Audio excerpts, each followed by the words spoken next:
A smallish panel, which means that we're going to rely on you to help us engage in a really robust discussion, not just us talking at you. And I think all of us will agree that before lunch, being engaged in the panel discussion will be more interesting than just sitting there and listening. And if anyone's experiencing jet lag like I did yesterday, then you especially want to think about a question and engage so you don't fall asleep.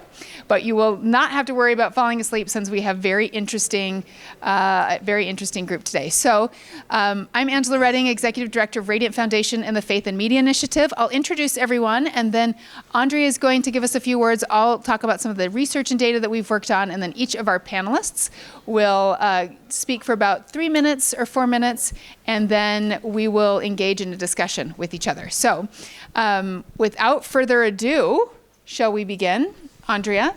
And then would you like to introduce our panelists?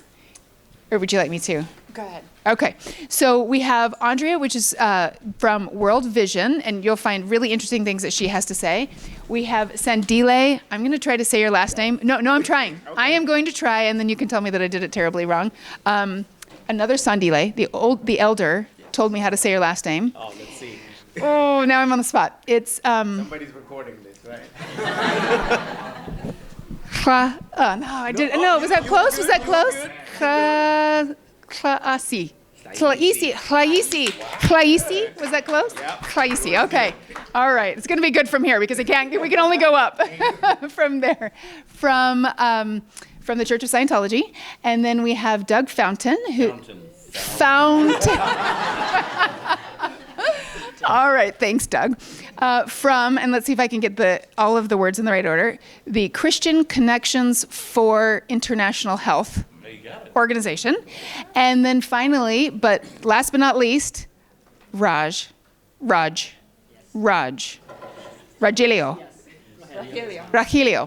P. Lelis. Okay. From Acquay, who's currently focused on Iraq.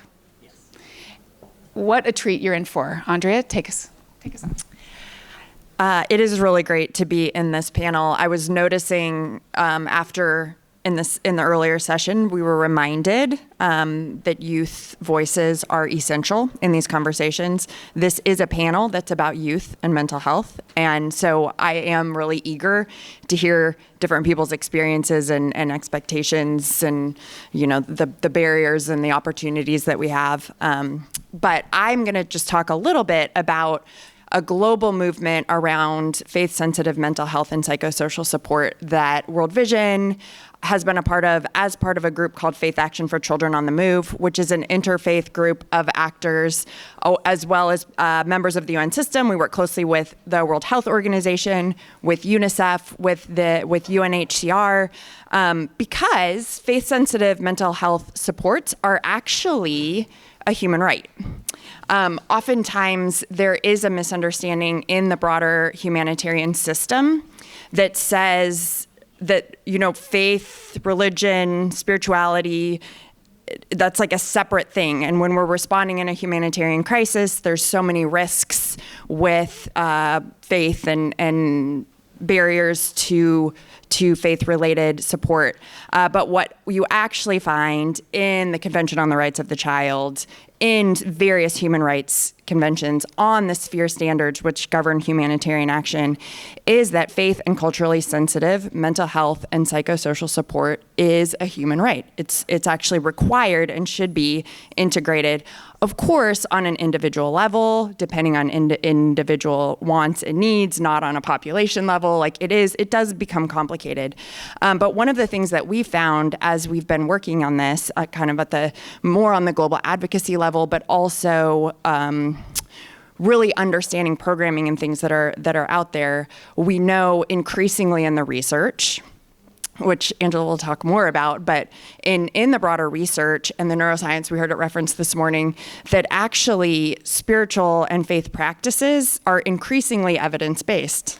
So things that ancient religious traditions, like meditation, like prayer, like chanting, like group singing, all of these things actually have really significant positive impact on our mental health. Of course, we always need to caveat with spiritual and faith-related things can also be like people have had traumatic experiences. And this is, again, why we need to really ensure that we have individualized support for people. So part of this agenda has really been this exploration and listening to, both looking at the research and the academic research. We're working within an organization called Queen Margaret University, based in Scotland, to do a global literature review looking at, it's multilingual, Spanish, English, and Arabic. It'll be the largest literature review looking at faith-sensitive mental health and psychosocial support literature. And what we're finding is there's actually a lot more out there than we realized. We thought there was going to be mostly opportunities for future research. You know, sometimes that's what research tells you need to learn more. Literature reviews do. But there's actually a lot out there. There's also a lot of good practice. So we've done a global case example, and we've had 108 different case examples come in from governments, from the United Nations, and from a number of faith-based organizations. And so I'm excited for us to have a conversation today. We know faith actors are often, and faith leaders, broadly defined, religious leaders, youth leaders within religious institutions, are often first responders when people are experiencing mental health challenges, need for more psychosocial support. We know faith communities are can be sources of community and belonging, which get kind of at the lower levels of the mental health and psychosocial support pyramid, if any of you are familiar with that. And so I think in the coming years, we're going to continue to learn. But it's always really good to hear about people's lived experiences in different contexts. You know, we can talk about things kind of at the global level. We can aggregate data, but individual experiences are really important. So looking forward to our conversation today.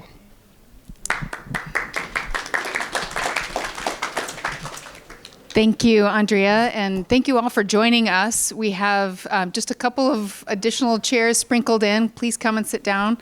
And if we need to, we can grab some additional chairs right up here. You can come join the panel if you'd like. There's extra seats. We're inviting you. Wonderful.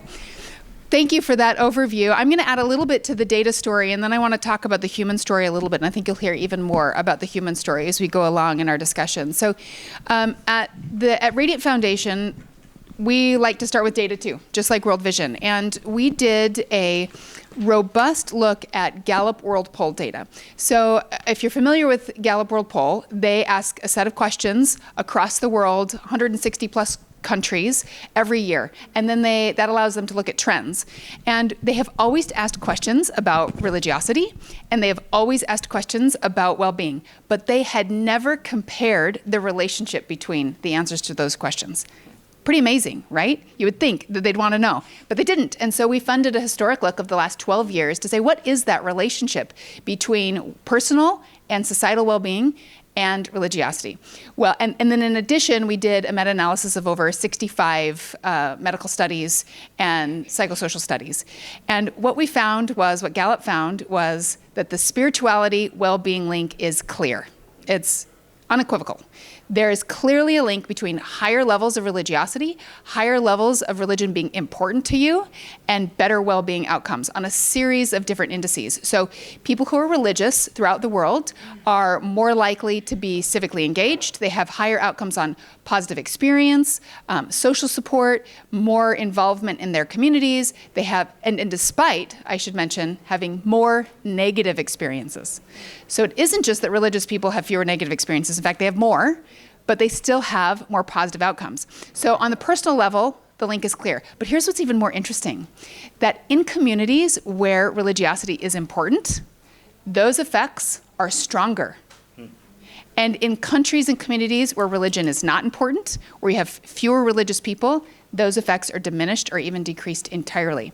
So in countries within the continent of Africa, the well-being spirituality link is even stronger, which is a really compelling and interesting thing to be thinking about.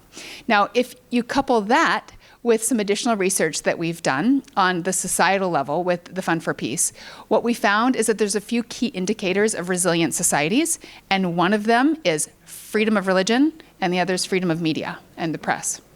So here's those are all the positive things. Now here's the negative side of this. So according to Pew, 84% of humankind is affiliated with religion.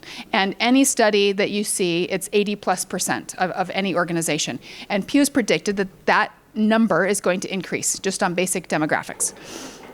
Now, what does the media landscape look like? And this is a lot of the work that we do is on what are we being told about religion from a communications perspective. So we did an AI-enabled study of over 30 million pieces of digital content. And what we found was that 74% of faith-related digital content was negative or extreme in nature, including 11%, which was hate speech. So of that remaining 26%, 20% is just informational. Only 6% of digital content is both personal and positive. So there's a huge disconnect between the personal lived experience of people who are religious and the communities where religion is important and what you see represented in the media. And that's challenging because here's how it applies to mental health in this session we're going to have today. When it comes to the meta-analysis that we did, people who are religious are less likely to be depressed, to suffer from depression, anxiety, other mental illness, suicide, isolation, and there's a number of things. If you're religious, you're more likely to have a high sense of purpose and meaning in your life. You're more likely to volunteer in your community. You're more likely to report high levels of happiness. In addition, if we want to put a really fine point on this and why it matters, Dr. Lisa Miller from Columbia likes to talk about this study from Wu and colleagues, where they did a study of, this is US-based, they did a study of 6,000 teenagers in the United States who had committed and completed a suicide with a 5,000 person control. It's unbelievable that you can even do a study of 6,000 people who have taken their life, right? Those with a high sense of spirituality were 62% less likely to commit suicide. And if that was a shared spirituality, so meaning in the context of a religion or another community form of spirituality, 82% less likely to commit suicide. So when we're looking for protective factors for well-being and mental health, religiosity, spirituality, being a part of a religious community is one of the most important prescriptions anyone could be given or could give. So contrary to what the media landscape says to us, religion is oppressive, it's violent, it's contentious. It's actually healing and powerful. So there's the data story. Let me tell you the human story. And then I'm sure I'm going to get my way over card. The human story for me is that I personally believe that I am a child of a loving God. And that all of us are, right? And that is the most defining and motivating truth in my life. And I'm not hearing that in the media anywhere. And my little girls who are 7 and 3, they're not hearing that anywhere in the media. And they, growing up, are more likely to suffer from depression and suicide and other things. And that's appalling as a mom, right? That's appalling. And yet the media is telling them, don't look at spirituality, don't look at religion, go look for other things. Scroll, doom scroll, right? I heard that in another session from Lynn Swain. What does doom mean to you? Doom scroll. That's what they're being told. But everyone in this room has the opportunity to take the data story and turn it into a human story and say, I am a child of God. You are a child of God, and they can post on their social media. You can include your faith in the media that you post. All of us can be a part of the solution, and we're going to hear even more about that. Thank you. Wow. Wow, that was beautiful, and I got to learn a lot. Thank you very much for that. And I do relate to a lot of what you're saying. And with the last statement you made, I remember reading an article that was written in 1974. It's called The Religious Influence in Society. And one of the key defining lines said, convince a man that he has no higher purpose and there is no higher being, and you have yourself a slave. But convince a man that he himself is a spiritual being, and you have started him on a higher road. And it relates a lot to what you're saying about religious studies and the effect on mental health and stuff like that. And I really like the word psychosocial support, because that means collaboration. That means coming together. That means working together different ideas and different whatevers to try and find a solution. And I think that's where our strongest hold is as interfaith. And from yesterday to today, what we've been hearing a lot about, if to summarize it, I would say that the people at the bottom are competing, but the people at the top are collaborating, right? From my personal side, I'm from the Church of Scientology, and with what media, I think I can speak very greatly and say media persecution is real in the media, not in real life, right? But outside of that, I work for an organization called the Citizens Commissions on Human Rights. And what we do is we hold accountable individuals in the mental health space that violate human rights. And I'll tell you why this is important. Because if you let a few bad or rotten apples get away with doing certain things, you sort of paint the whole industry dark and people run away from it. A lot of people in my neighborhood who are growing up, you tell them about a psychologist or a psychiatrist, and they're like, that's for white people. Right? And you dig deeper into it, you're like, but why would you have that misconception about that field? And it's like, oh no, white people go to therapy. And you're like, okay, but what? You don't deserve therapy? And it's like, dude, I'm black. I just sleep it off. It is true. That's what we say. It's like, I'm black. I'm just gonna sleep it off, right? But that is division instead of unity, right? And the work that we do in advocating for mental health and prosecuting human rights violation, which brings back the point of mental health is a human right. What we find mostly is that it's quiet. It's quiet. Somebody goes missing. Somebody gets overdrugged. Involuntary, what is it called again? When they take you and put you in a psych hospital without your permission? Yeah, involuntary, that commitment, involuntary commitment. There was something called the Baker's Act that was almost passed in America a couple of decades ago that would have given the society permission to just suggest the name and the government would take you to a mental institution. And we had to fight for a very long time to make sure that the public knew about this. There were many other things, like for example, the black box on psychiatric medication. The side effects, that's something we had to fight for it to be there, right? And to wrap it up, I just want to say that interfaith collaboration is very important in promoting human rights, because we can work together. We can say, hey, we are holding you accountable for your field. You are a professional. You're supposed to be bringing mental health relief. You're supposed to be working with the community.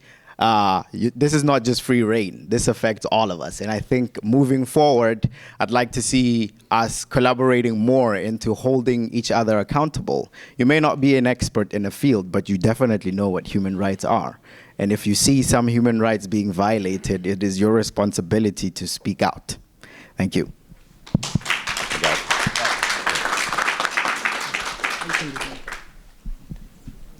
Me next? Hi, everybody. I'm Doug Fountain. Is this on? It's on. Can you hear me? Okay. Doug Fountain. I'm with Christian Connections for International Health, and we are a network that works with 125 organizations in the world in about 90 low and middle income countries trying to improve health and wholeness, mostly from a Christian perspective, but we do work interfaith all the time. Right now, mental health is the number one thing that we're actually focusing on as a global network. As much as I want to talk about it professionally, though, I think one of the things about working in mental health is all of us have a personal story that connects with that. I have a lot of connection within my family. Shocking connections, and I'm not going to go through all of that, but it's one of those things where when you're close to it, you know what it looks like, you know what it feels like, and you know when people are desperate and they need some kind of help. So you want them to get some help, and you want them to be able to go to the church or to the mosque or wherever they're going to go to get their guidance, and you hope that they're going to find something good. But I'm disappointed sometimes when I see the breakdowns in those services. I fully believe that religiosity is part and parcel of a healthy life, and the question is, how can we be better? How can we actually do that better as church communities or as faith communities? Obviously, and I'll set a little context for this in Africa. As we all know, Africa is the youngest continent in the world, with, I think the statistic is 60% of the population throughout Africa is under the age of 25. I think if you look at the median age in countries like Uganda, the median age, half the population is under the age of 18. So that is dramatic when you think about how people are forming and what they're expecting and what they're looking forward to in their life. Here's another set of statistics for you, though. Moving away from Africa, let's focus on low and middle income countries globally. Between 10 to 15% of all disease burden, all from cancer to HIV to accidents, all of that, 10 to 15% of all disease burden is mental health related. It is also throughout the, I'm only talking about 10 to 24-year-olds. I'm really trying to focus on the youth population. So 10 to 15%. But also, it is the fastest single growing cause of burden of disease in low and middle income countries. It's growing between 1.2 to 1.6% per year. While that might not sound like a lot, that's faster than anything else with the exception of sexually transmitted infections and HIV with that same population that are growing faster. Everything else isn't growing nearly as fast. And so these are real conditions, real things that people are confronting. And I think every time that when I start talking about health and people ask me what's actually happening, what's the church doing, what do we do, they're actually trying to figure out how do we respond better? How do we get more intelligent about that? Faith communities play a role in a couple of ways. One, I think every one of us, at some point, every single one of us has a stress or an anxiety that they deal with. For youth, they're dealing with eco-stress, because of the ecological changes in the world and climate change, and they're looking at unemployment, they're looking at instability of their governments. Those are major stressors, but other types of stress affect all of us. The question is then when you move beyond that, when you have something that is more serious or needs clinical help, what are you going to do? For the person that has stress, they can go and get help from their clergy. They can maybe read a psalm, they can pray, they can get through those tough times. But how does the clergy know how to help them get something more when they need it? And how do we then build systems of care that are connected to these faith communities that will respond to their needs? One of the most important things we need to do is advocate for inclusion of youth mental health in national policy frameworks, both in health services, but also in anything that looks like adolescent or youth programs or policies. There has to be a place in national governments for working on mental health. Also, we really have got to work on training up nurses and a whole cadre of people to actually intervene and provide services at the local level. But the last thing that I'll say, and this is where I really want to shut up, is you don't want to hear from the middle-aged white American, okay? Just saying. Sorry, I'll be more clear. You don't want to hear from the middle-aged white American male. You want actually the youth of the world to actually be shaping these programs. And if they're not designing these programs, then what the heck are we doing? So that's where we need to focus. Thank you.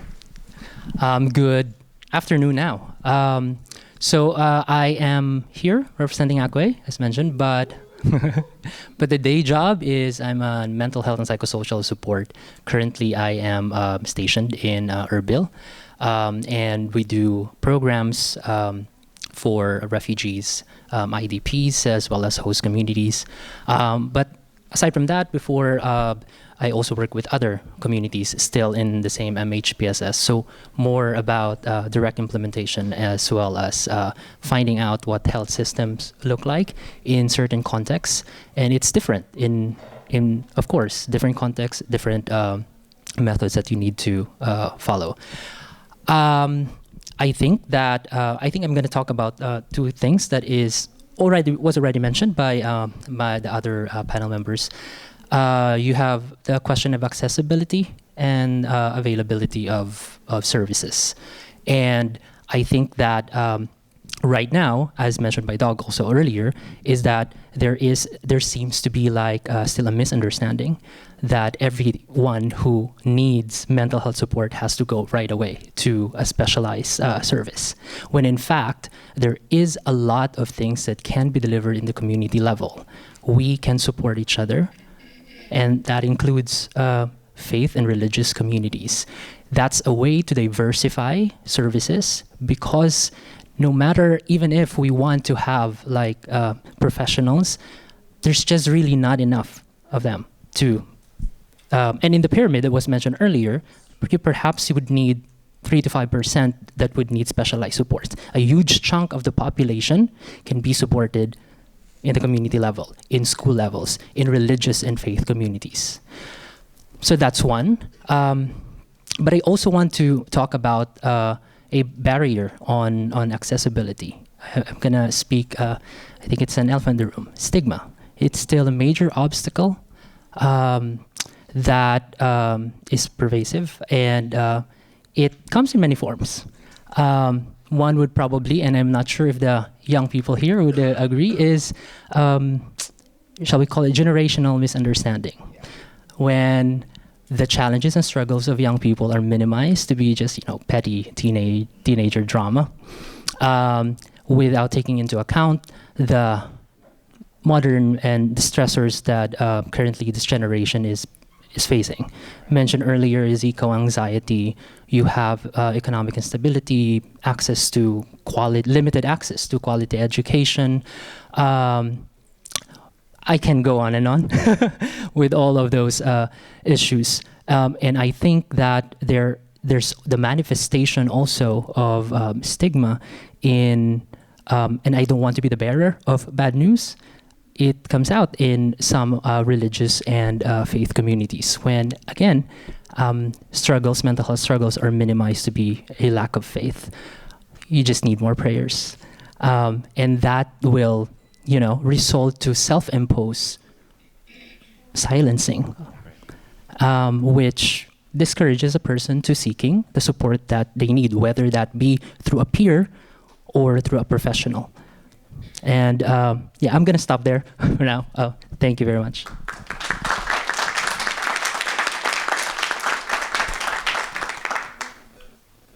Okay, thank you. What a wonderful way to start.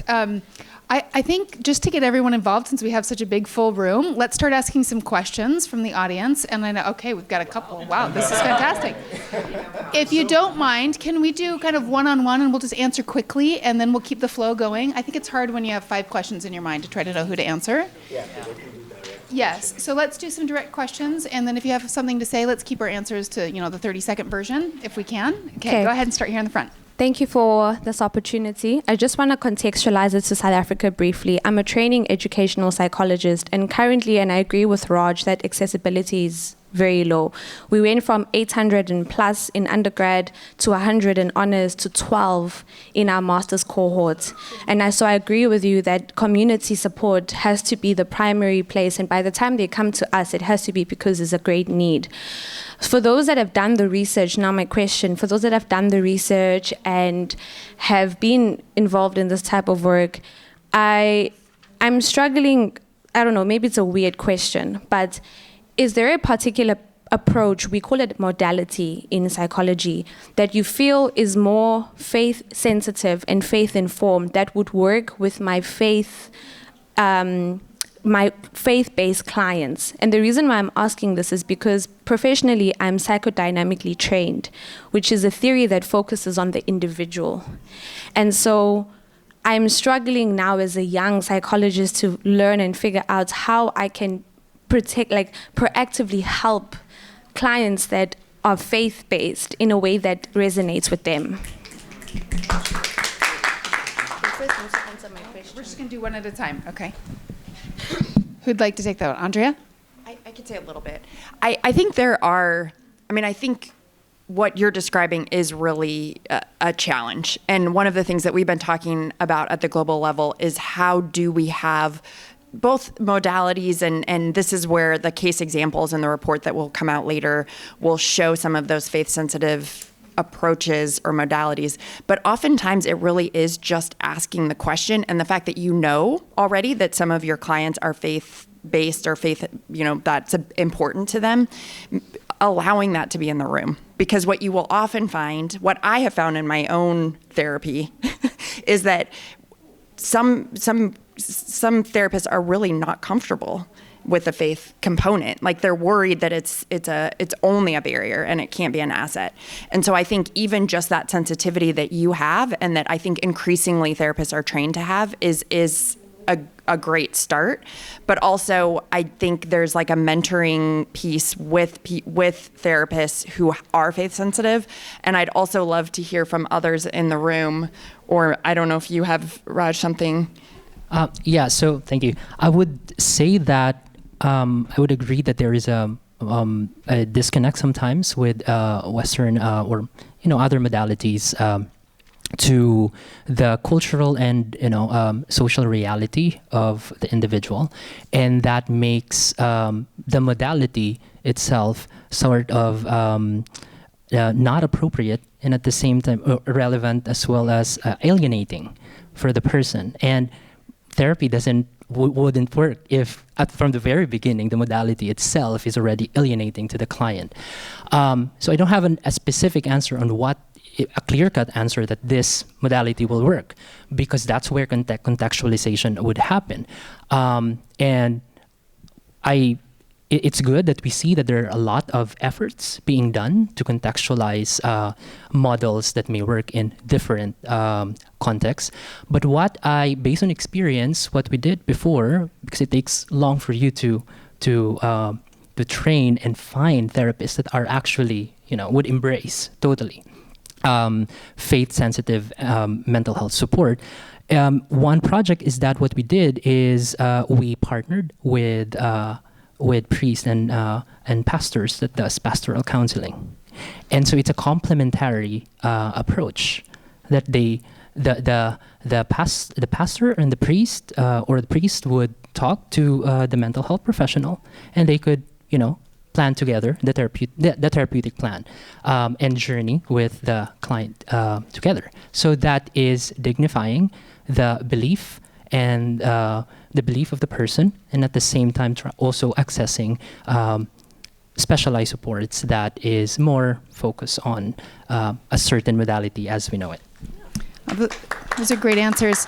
Thank you. I think the important thing that both of you said was a version of dignifying the belief and allowing the belief to be in the room. I think that was fantastic. Okay, we've got lots of questions. Go ahead. I think in South Africa we have a policy gap on community health care workers, and the churches are underutilized, especially in pastoral care, and also capacitating the capacity building of community health workers on basic programs like responding parenting at an early childhood. And we tend to transport to basic education and kindergarten or crashes. So I think it would be good for the global leaders to inform advocacy and policy engagement on capacitating churches for localization of mental health, so that yes, it's big in to access a therapy, but other people cannot even have transport money to travel to clinic. So we need to start not making it as big, and advance mental health screening, a basic mental health screening at a church level, develop support groups, and take those tools and localize them to even mothers who are intercessors who can't even write. So I think we need to start broadening the scope in the religious institutions as well as traditional courts. We tend to go to judiciary for referral pathway, and how many of us are doing a referral pathway with a traditional leader? with Induna in a village. So I think we still have a lot of work to do in terms of advancing our modalities at family level and capacitating mothers. Yeah. Thank you. That's fantastic. Fantastic. Thank you. Okay, right here in the middle of the second row. Okay, I have a question from the perspective of both youth and social worker. As Angela, you mentioned about like that there are 65% less people or young people who are committing suicide when they are people of faith. My question would be, out of those range of like, there are people who unfortunately already joined our Father in heaven, but some of us are still here. But some of us are still here who are religious. Are they actually not joining our Father in the heaven because the religion actually supporting them, or is it because they are saying in the religion that says suicide is a sin, and that they feel like they don't want to embarrass more into their church, into their family out of this? Are they fully supported by their surrounding, that they believe, as you believe, that you are a daughter of a God that is good? You know, and maybe we shouldn't focus on the number of who's passing and who's staying, but whether those who are staying are supported. And then, from the perspective of a social worker, I have a question related to Rog, was that people who become social workers, they go out there, and then with the idea that I'm going to serve, I'm going to offer my service to this community. The challenge is that there is a jet lag between what they see in their everyday life, working with people that are needing help, and they themselves like emptying their silo of energy, and at some point there's nothing else to give, but they don't know how to ask help because they've just been taught, being educated, being trained to give help. I think that is very challenging. And then for Doug, you're saying that there should be an important national level regulation about this, but at the same time, maybe a re-education for our faith leader to understand that youth have different challenges, and that the answer to that might not be pray, let's hold hand, and then sing some grace. But at the same time, if they come to you with the problems like, I'm really struggling because there are a group of people that keep offering drugs to me and I cannot say no, and those are people that is coming from my community, and this is some sort of like the way for me to be part of that community. And then if you answer them, let's pray that God will make the way. Mm-hmm. I think that's they will be like, yeah, I'm not going to talk to you anymore, you know? Yeah. Right. So we need to make it. Yes. Okay, thank you. Thank you. Let me respond really quickly to that first point on what's the causal effect. I think the biggest relationship that a lot of the research finds is that people who are religious, so I can see why you come to that perspective, because it's true for some people. And the media narrative is mostly around the oppression, right? It's mostly around religion teaches you to be small, not big, in a lot of ways. And so actually what the research says is the opposite of what that media narrative is that for most people, their engagement in a religion and in spirituality gives them a higher sense of purpose and meaning, gives them more engagement in their community, so they're volunteering and they're contributing to others, and that sense of focus on others is helpful. It also gives them a community to be a part of, so they aren't alone in their suffering. And so there are a lot of factors that go along with. They also have a sense of identity, which is different from people who are not religious.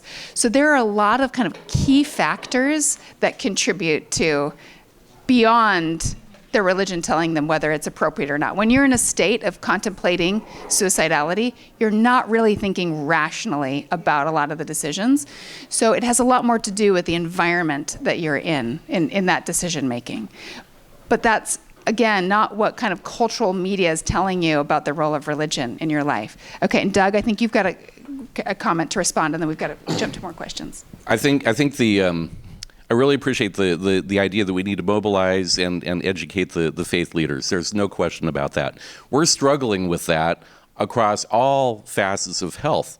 Partly because I think religious leaders are trained to take care of the spiritual needs of people, and for some reason they have become comfortable assuming that the people that run clinics and the people trained in medicine and health are going to take care of all of the health stuff. And so how do we bring that back? And one of the things, happening right now with the declines of international assistance in health programs is giving us an opportunity to come back to religious leaders and say, what are you going to do for the health of your people when you don't have somebody paying the bill for these health services?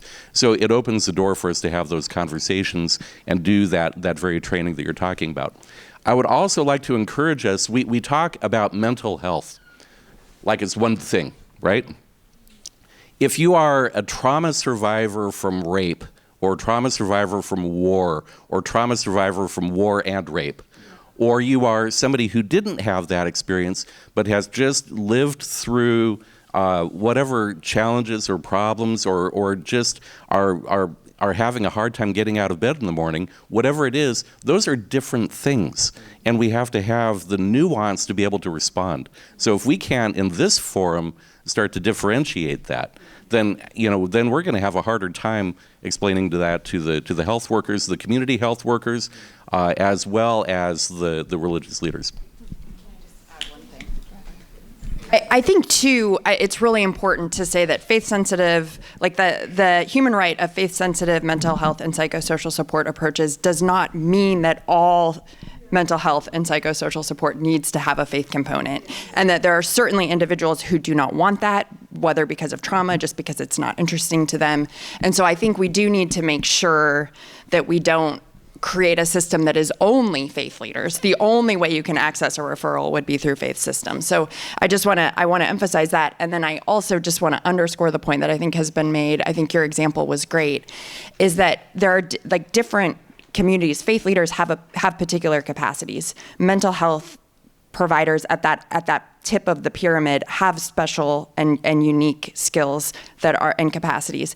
And then all the community-based supports that are there, that's a whole nother level of support. And we need all of them. We need these like wraparound supports. And so much of what the faith community does really sits more in the preventative space or the community intervention space that generalists can do, that don't require those kind of top of the pyramid. Though you certainly do see some faith leaders that are also trained in those top level supports, or people who are trained as mental health people who are also people of faith and have kind of a language that can translate. So I think it's important that we kind of, as you say, give the nuance, differentiate, and recognize that each person is an individual that has an individual experience, especially with faith, and that we need to be sensitive to those things. Oh, that's fantastic. I think what I'm hearing up here is that there's an individualized component to this, and there's a universal responsibility to support one another in this. Okay, I saw some over here, some questions over here. We've been kind of focusing on this side. Okay. Do you have, I think we lost our mic. Okay. I wish to thank you for the excellent work that you are doing in the youth. And I was hoping that to raise an issue about gangsterism and violence and drugs in our communities. It remains a very serious matter in our, what is known as the Cape Flats. So the research that you have done, I would love the G20, I have G20 to consider doing a research on gangsterism and drugs, mental well-being in the South African context. Because I believe these are still some of the issues lingering on from the apartheid era. Much has not shifted. And many of these young people, they are caught. They grow up and then they are pushed into these gang mentality, unfortunately. And they have to make choices. And sometimes young people, when they make the right choice, it is the wrong choice for gang leaders. And they are taken out. These are the realities that we are faced with. And so perhaps the research in terms of how close the church and the mosques are working together. And then on another subject, the issue that I wish to raise is accessibility of faith leaders to young people for their mental well-being, as well as what you refer to as the spiritual well-being of community. It is the prophetic guidance that that youth had access to prophets on any matter for that. How accessible are we as faith leaders? Thank you. Yeah. Thank you. So I like the fact that we talked about how religious spaces are safe, but that's not the context in my country. A research by the Standard Group Media in 2021 stated that young people, and especially teenagers, don't want to go to church because they feel they are judged, and the elders in the church and the pastors are not the same people at home. So the church is not safe and home is not safe. So they see these people who sing hallelujah in the church, kneeling down and praising, but at home, they are monsters. They don't want to see them. And so when we talk about the church and the religious spaces being safe, and just bracket it like that, it's a universal thing, then we might not be able to deal with the local issues affecting the local churches and communities. I work with churches, and in our program, we have 4,000 children. Recently, we did an expression workshop with all these children, and we asked a very simple question: where do you feel safe? 70% of them said, we are not safe in church, and they cannot open up to any church member. And so, how then do we start addressing these issues individually within this context? And even to compound all these issues, Kenya is being celebrated because of the Gen Z protest. You know, we are being used as a marking scheme on how to speak to power.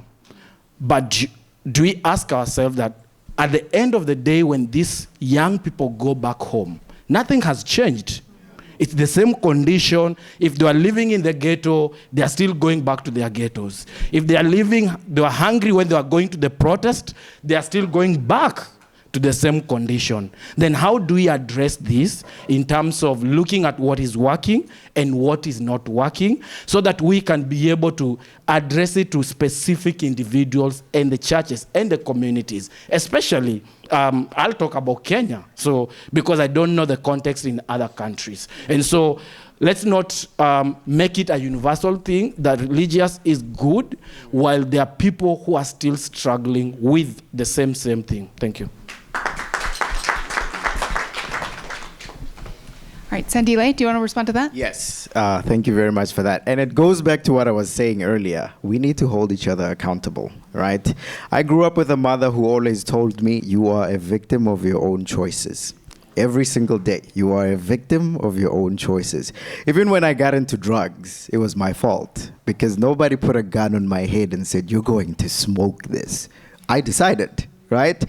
With how I tie into that is that I totally agree with him in that we need to hold each other accountable. The whole theme of this forum is Ubuntu in action, right? How are we showing Ubuntu in action? For those of you that are not from Africa, Ubuntu means I am because you are. In philosophic terms, it means your standards are a reflection of my standards. If I'm living in a fancy neighborhood with a mansion and you are living in the ghetto, that is a reflection of my standards as much as it is a reflection of your standards.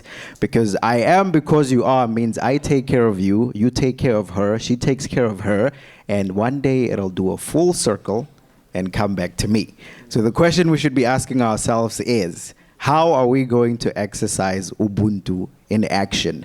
We don't need to do gigantic things. On a personal basis, waking up in the morning, are you going to say good morning to your neighbor and ask them about their well-being? Are you going to ask that little kid in the neighborhood that looks lost if they need help with homework? Are you going to ask the street sweeper if he would need assistance? How are we going to apply Ubuntu in action, as tiny as we are, as individuals, and then grow it into a community? Thank you, Sandile. Okay, we've got a question. I've got the mic. Okay. Yeah, just quickly to what you said. It brought me to, reminded me of a very important thing, that what you're doing, asking them if they feel safe or not, is already a first step. Because, again, you have all these programs and then curricula that are run, for example. But when you try and apply it in a particular context, it's the same. It's not the same. You have to have another set of understanding, process of understanding the people and your community, for example. And at this, it is in this level that I want to put forward the importance of involving those who are actually going to use the program. So if it's for young people, involve the young people. If it's a program for them, do it with them, right?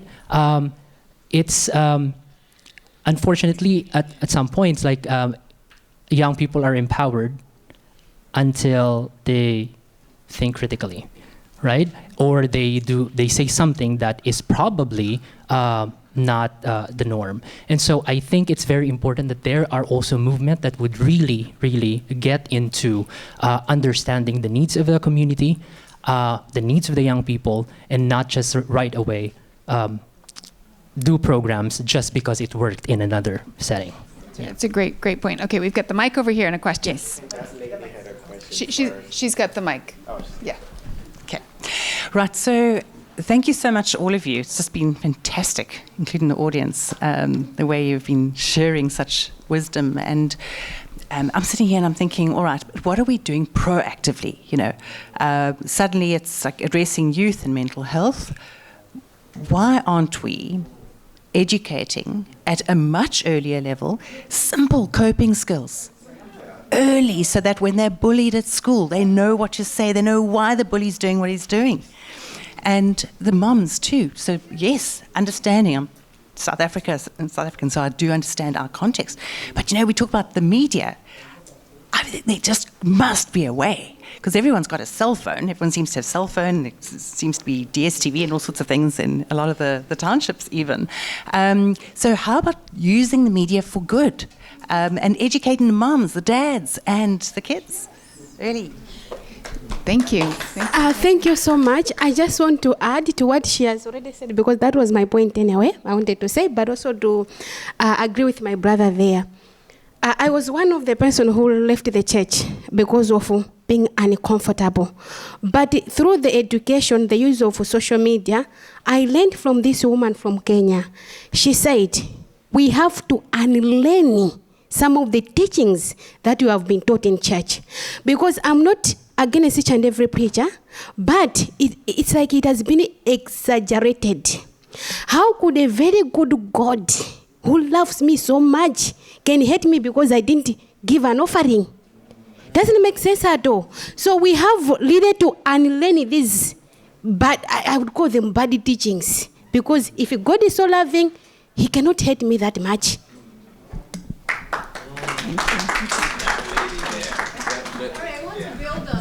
Thank you so much. I want to build on what has been said. I think the G20, in addition to individual action, can take on the social media issue.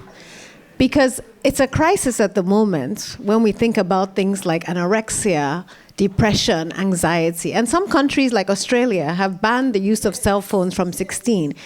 Why can't an interfaith movement come around this issue of social media and big tech and censoring? I think we haven't used our voice enough in that platform. And I'm talking as a parent, and I would like to please say, I believe in individual action and sphere of influence, but we have a platform here. So let's be bold about the role of social media.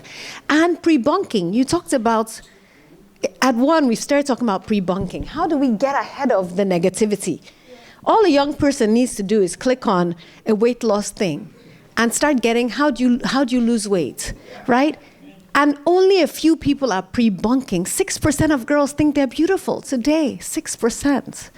That's a crisis. So I'm talking as a parent, but also as someone who believes in changing narrative. So can Christians and other faith communities pre-bunk some of the negativity that our children are receiving, the lack of self-awareness, self-worth, etc.? Then the second bit is scaling. In most countries, they have so few psychiatrists, so few therapists. You have to wait for 6 months to get services. You have to pay, in some of our countries, even on the continent, like $300 an hour. It's prohibitive. You cannot get free services or therapy, and nobody in the churches are trained. How do we scale using technology and AI services so that if 70% of our young people are anxious, who is reaching them? 90%. So for early childhood education, for teachers, for faith leaders, we need mass training. That's another G20, because the best practices across the countries can be elevated so that it shapes policy. So Doug, I'm very interested in following up with you. Yeah. We have to take this action to another level. Yeah. I'm speaking as a parent who has gone through this, but I see the crisis amongst our youth. It's crippling them, especially our boys. I'm a parent. I'm a parent who's gone through this as well, and I feel that. You know, you've used a couple of my favorite words. You know what a religious community is not? It's not a project or a bunch of projects. It's a platform.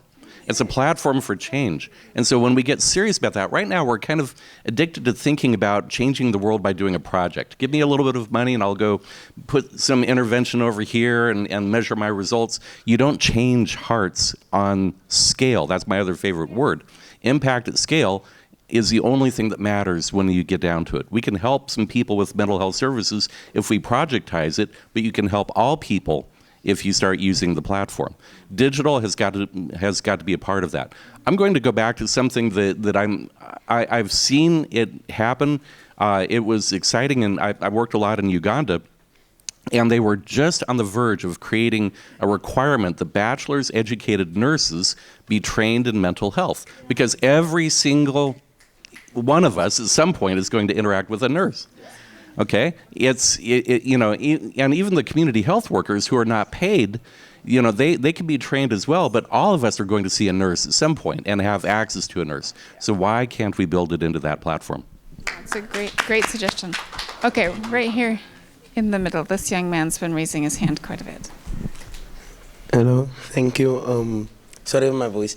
I have just something I want to add on to Sheikh or Imam. I don't know, but I want to add on to him of Cape Town, CPT, and gangsterism. I'm adding on to you so about your choices, what you said about choice of drugs. Yeah. And it's not always choices, and I want to add on to bullying also. Sometimes, if you see into the real world of youngsters, that we are getting bullied into school. In school, we're getting bullied. So now we maybe don't have someone to talk to. Now we go to for protection. So then that's how it leads to gangsterism. We go deeper into it more, then in gangsterism is a lot. And maybe for some is it that to help them with the mental health, it's drugs. So maybe the drugs calm them. But now some people don't see it in that perspective. If you see it, if you talk to youth and let youth interact with you, you will understand more deeper about why they're doing into certain things. And when it comes to your choices, sometimes life is not always about, you have your own choices, your personal choices. But sometimes people grow up and they don't have the choices to say, okay, I want to do this. Like in my perspective, my personal experience, I grew up in a household where I had to stand up as a man at the age of 6 years old already in my household. So I didn't have a childhood, I didn't have a youth. So my experience in that is that sometimes it's not your choice. It's not by choice. So I'm going to stand back with that. No. Thank you. Thank you very much for that, and I agree with you, and I'm very happy you brought it up. Like the word I used earlier, psychosocial, right? It means collaboration. So now I bring my experiences, you bring your experiences, she brings her experiences, and we all sit down and we say, hey, this is how I solved this problem. And I'll say, this is how I solved that problem. And somebody else will say, this is how I solved that problem. And then we sit down and we say, okay, good. What are we going to do about it? Hence, I was saying earlier, how are we going to put Ubuntu in action? Because I am not all-knowing and I am not omnipresent and omni-this, right? We are shaped by our environment and our choices and whatever. So what are we doing proactively to say, how are we putting Ubuntu in action? And right? And me and you can sit down and collaborate and say, this is what we're going to do. Somebody else comes in. And I think that's what this platform is created for, is let us bring our individual experiences in life and see how we use them collaboratively. Psychosocial support. How do we support each other to solve problems in the community? Thanks, Sandile. I think it's clear that it's complicated. Go ahead and give that to Raj. Yeah, just quickly a response to that. And you're right, like a lot of these behavioral issues are sometimes seen as just behavioral issues and not as a survival strategy that young people adapt in order to thrive in the environment that they are in. And I think that's where it's very important that we ask the young people what would be effective for them. And it brought me to what you just said. It has been found that if done right, peer-to-peer support group is really, really important, because you are in the best position to support the other person. You know the other person. And if well programmed, you can identify individuals who might need additional support, and the referral system will work if the young people and your peers are able to connect with each other. Yeah. Thank you, Raj. Okay, we've got another question here in the back, and then we'll come here in the front after that. Hi. So when I was 20, I was diagnosed with bipolar disorder and later with schizoaffective disorder. And so I've experienced the judgment and misunderstanding long before mental health became a popular discourse in society. And so what I found is that when I was at university, I had to drop out because I wasn't able to write my exams. I was on heavy medication. I was dealing with self-esteem issues because it makes you gain weight, and the judgment of people knowing my business. So I found that the companies I worked for, the tertiary education institutions that I studied at, they weren't supportive. Despite having counselors and mental health services on campus, there was still a lot of stigma attached to my diagnosis. And so I'm wondering, how do we get institutions that have this academic, theoretical knowledge about mental health, but they don't create the humane, supportive culture for those that are not white, masculine, or Afrikaans, English, Christian? How do we get them to take these issues seriously without labeling women of color as emotional or erratic or simply, causing a scene? So I think that that's something that I'm interested in knowing, is how do we get these institutions who claim to understand mental health in a more humane, dignified, way that is aligned with this theme of Ubuntu. Thank you for that. Thank you for being vulnerable and willing to ask a really important question. Andrea, do you have some thoughts around that? And then maybe. Yeah, first of all, I'm sorry that you experienced that. And thank you for sharing. I think what you're talking about requires both cultural change. I think faith leaders and faith communities in many contexts are, as we said before, they can be part of the solution. They can also be part of perpetuating stigma. And so I do think you need kind of a broad social advocacy campaign around things. And you also need structural legal protections and things like that. And so I do think it's like that. It's the top-down and bottom-up approach. And unfortunately, change is slow. But where I'm encouraged as a human is by the youth, by young of the world, in our own country and around the world. I think young people have a handle. They have a pulse on holism. Like, what does it mean to be a whole person? What do I want to do when I grow up? It's such a different mentality, and so I'm hopeful for the future, and I'm sorry that it's not here yet. It's going to take 10 paid advisors to do what one person with a story can do. Yeah. And you have a voice, and I just really want to encourage you. Also acknowledge the vulnerability. Thank you for sharing. It's something that we hear a lot. But you, because you could speak about it, you have that agency to write a letter to whomever, whatever service, whatever university, and write and say, when you are stepping back to think, how well are we doing? I'd like to help you. Invite me to come and talk, and go and share your voice in that moment. You will accomplish more than what 10 paid people could do just in that moment. So thank you. Thank you, Doug. Okay, we've got this question here. And let me just tell you that I've been told that lunch will be held until 1:45. So if you're super hungry, you can still jump out and go get some food, but we'll probably go for just a few more minutes, okay? And you won't miss lunch if you stay.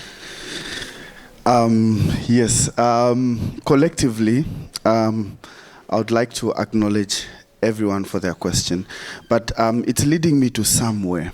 as an educator. So there's a lady that spoke about neuroscience. I think it's her in that forum, and they spoke about early childhood development. I think it's really of importance to really teach on cross-cultural religious literacy programs in school. And one thing I want to actually know, in the Northern Hemisphere, do they have psychologists like in schools, or they have life skills teachers? Because I think we need to get away from the narrative of having life skills teachers in school and having psychologists and having social workers in schools. Because currently now, was there actually a link to say that life skills teachers have the capacity to really handle the dynamic of existing social structural psychology issues for nowadays children? I think that's where we need to shift a bit. We really need to shift in curriculum shift in schools, where we really need to get away from the narrative of life skills teachers. We need psychologists in our schools, whether it's primary, whether it's high school. We need to link neuroscience studies linked to the professions that we are taking into our schools. Thank you so much. Thank you. Thank you very much. I think, okay, we still have a few more questions. So did we have a question here in the front? Okay, we've got one question here and one in the back, and then we're going to wrap it up, all right? So I'm not sure the percentages on this, but I just want to surface the question around maybe how mental health is approached in countries outside of South Africa, other African countries, because I think what we're talking about, and again, I don't know everything, I don't know everybody, but based on the projects that the church has done in schools and clinics and things like that, the level of institutional support, even though it's not where it needs to be in South Africa, is miles ahead of the institutional support in Zambia or Malawi or Madagascar or that type of thing. And so when we talk about getting counselors in schools, that's a great idea. But in a lot of countries in Africa, they're just trying to get schools. They're just trying to have classrooms. Most of the classrooms, the child to teacher ratios in most classrooms outside of South Africa is over 100. And so I think it just to recognize that even in what we're talking about, is there a way, because what we're dealing with as a church is how do we help those that are dealing with mental health issues in a place like Zambia, Zimbabwe, other places where there's not even any local support, and even the notion of what a mental health issue is so far down on the scale. It's not even an education fact. It's just kind of opening the door that, hey, this is actually a normal thing, and there's a way we can help with this. I don't know if that makes sense, but what have you guys seen? Are there resources out there? Because it feels like at the end of the day, you just have to kind of walk a line and try and bring someone along, even though you'd like to give them a bunch of information that helps them understand the psychology. Even some of our church leaders, they're not there. They don't even understand what. Yeah. I have something to say on that, and kind of related back to the other point about curricula. Strategically, we can make an impact when we go earlier and earlier in professional education. Teachers, I'm not talking about primary, I'm talking about secondary, they have a bachelor's degree, okay? At some point, the university that they were trained at could have a curricula module, or the national curricula could have a module on mental health. Just like I would like to see clergy also have something when they're going through seminaries, some kind of training on health and mental health. There's no reason that we can't get to that. And we have very clear ideas about how to get that done. So then you can build that in. I think we're a light year away from getting counselors in schools in most of Africa, though. Thank you, Doug. We've got one more question here in the very back, and then we'll have each of the panelists maybe give us your final thoughts for 30 seconds, a minute, and then I'll close us out. Sister Lelis Jimbali from Malawi. I coordinate a program for Counselors Network, and we have the main hub in Uganda. And we have sisters who are psychologists, and in this particular network, we have about 105 counselors on the network, and they are trying to address the mental health awareness to the people. But most of the things that disturbs me most is the judgmental spirit that most of us have.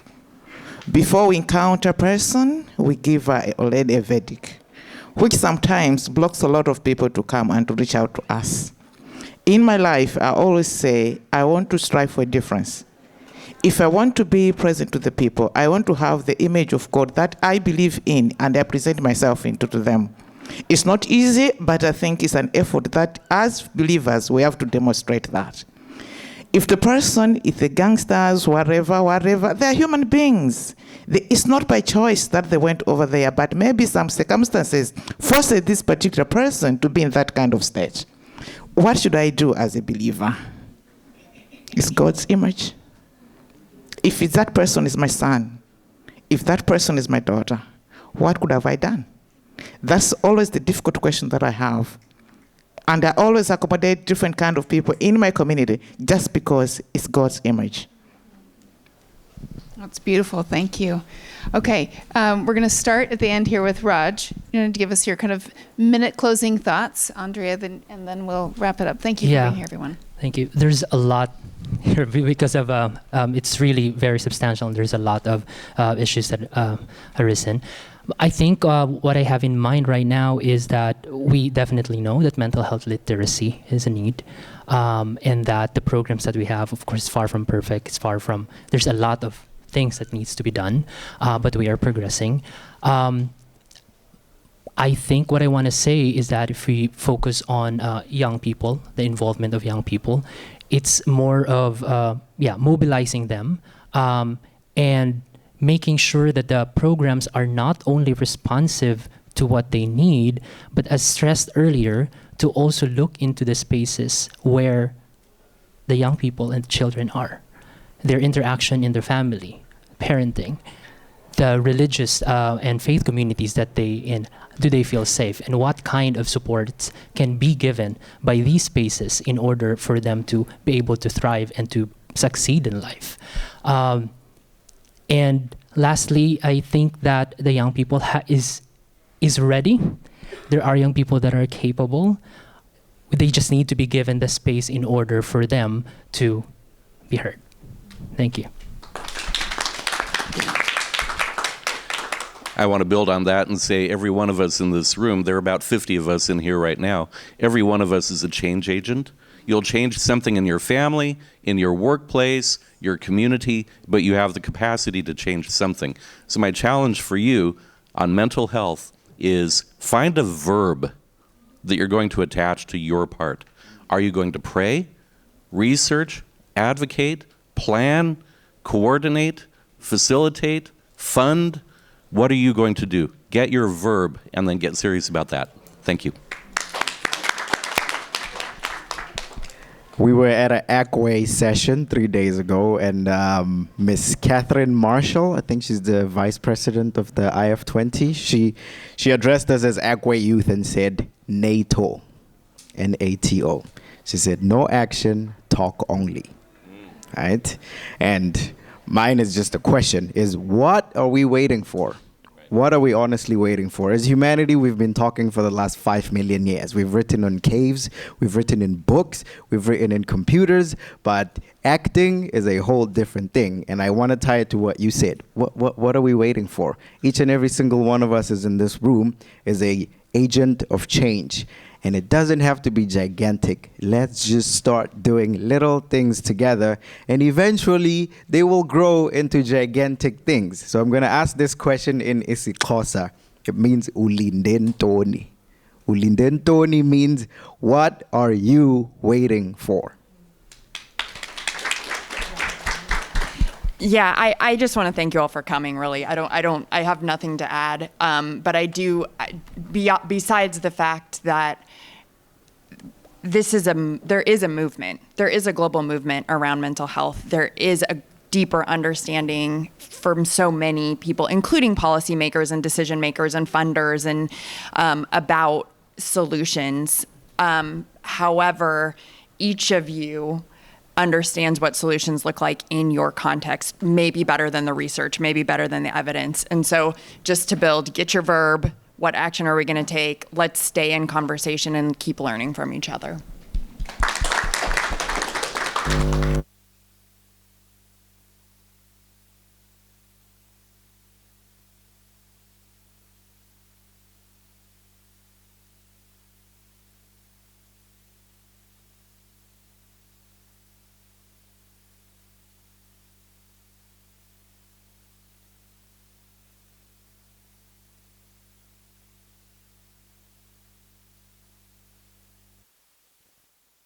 me what you're doing, send me an email. Come get my card. Thank you.